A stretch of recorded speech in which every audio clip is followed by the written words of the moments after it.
Hello everyone, this is Jilby's.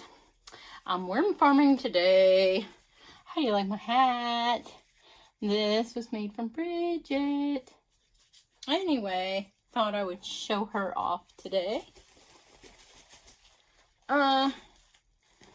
We are getting ready for shearing season. We'll be shearing the sheep and the alpaca. Woohoo, what fun. Oh, that's a good time. So, I've been doing this investigations on my worms. These are the Euros, and I'm finding that, first of all, I used my pre-compost in these guys, half and half, because I ran out halfway through the Euros. So I decided to get in and check on them. I'm so far behind. These guys are beyond their week 3, needing to be reset. And I think what my resets are going to be, because I feel like there is still a lot of potential food in this bins. Here is what I think I'm going to be trying in the future. I'm going to tell you about it so that if you guys want to try it too, you can go ahead and start your investigations because these do take a while. So this has been 3 weeks since these guys have been in here. First thing I found out when I was looking in, so the top 2 bins, which it is a little warmer up in the top, you know, heat rises. Both had, all of Tower 2 has had covers on them. And then those top 2 towers, the bedding seemed to be extremely dry. So it was a lot more dry than 3 and 4. We are in 5 now. And 5 seems to be a lot more moist as well. Oh my goodness. Right here in just this little patch. 4 or 5 cocoons. So that moisture level definitely made a difference, because in those top 2 drier levels, I was like, it looks worthless. Looks like they aren't laying at all. So definitely my substrates matter. But what I found probably mattered more than anything is these that are more moist did not have the newspaper cover over the top leaves. They just had the bubble wrap and then the darkening cover. And these are way more cocoons in their substrate than the ones with the newspaper. So those 2 I added water to, and I'm going to try to get more cocoons in there and see about next week maybe sifting them. So these I'm going to leave the, I feel like I'm going to leave the covers off so we can start drying down a little more. This seems maybe a touch on the wet side for a sift, but I'm not 100% sure. I'm still so much learning going on that I feel like I'm ready for a break from the worm farm. Adding those nursery bins just added a whole nother level of education. And then once you get to the castings portion, another extreme level. Where are you going to store all that stuff? Where are you going to... Oh my gosh, how are you going to sift through all this stuff? So many questions I had no clue I was even going to need to ask.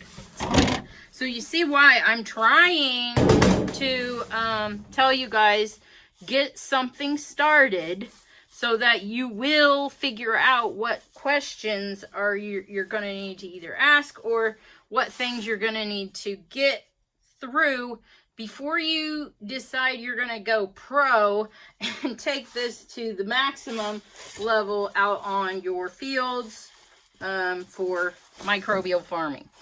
Okay, so this bin, I'm very happy with its turnout. I should have sifted, because this is a whole nother level of stuff that you're going to have to think about. I should have sifted them, and I would have sifted them, but we got a snap of cold weather. Of course we would. We're February. Today is my anniversary, everybody!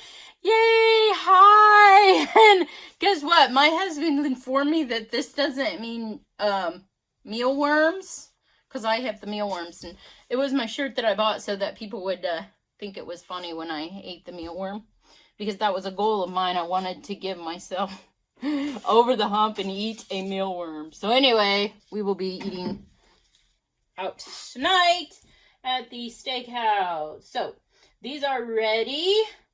I'm writing that down to sift. Cold weather hit. So my sifter is out in an area where there's no heat. I don't want to take the worms out there where it's cold, but they'll probably survive.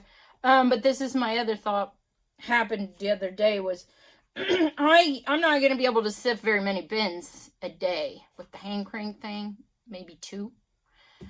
Maybe 3 if I, span it out through the day. But I got 9. I was like, oh, my arm's never going to make it through that. And I always have to use the left. It's not good, even though my left is my weaker arm. Boy, there's still more thoughts there. So I'm thinking trommel, inside, where it's warm. I'm thinking I need to build a huge building just for worm factory.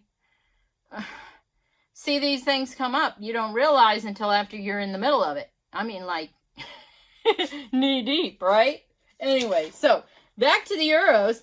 Now I figured out we got to take the newspaper off because it prevents the moisture from going back down into the rest of these bins. So that's where I'm at today. And then I figured out I'm going to get some more hooks, probably some more. Right now what I'm doing to update this, because I'm ready to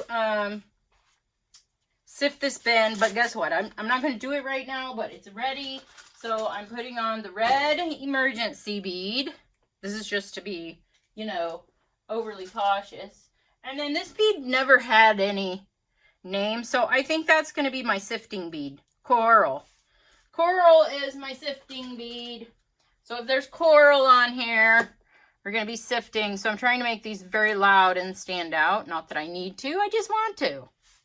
I know it's a waste of time, right? Anyway. So this one's ready to sift. We're done. Okay, that's my, just my up to date right now on how things are going in this worm room. And, what I'm going to do next time to change it. We are not going to have the newspapers on top when we're trying to run these bins a little more moist for sifting and breeding, because we're going to want to change these out every, 14 days, I guess they're saying. All right, I haven't made it yet. I'm still failing on that 14-day mark. I'm so behind, but we had to make the sifter. Where am I going to keep all this bedding and this castings? I got to figure that level out yet. Still at bottom ground 1 here. Okay, see how beautiful those are? Love them. That's it for this video, and then I'm going to keep going through these Euros. I am on the bottom 4 trays now, so stay tuned. I hope to see you all in the future.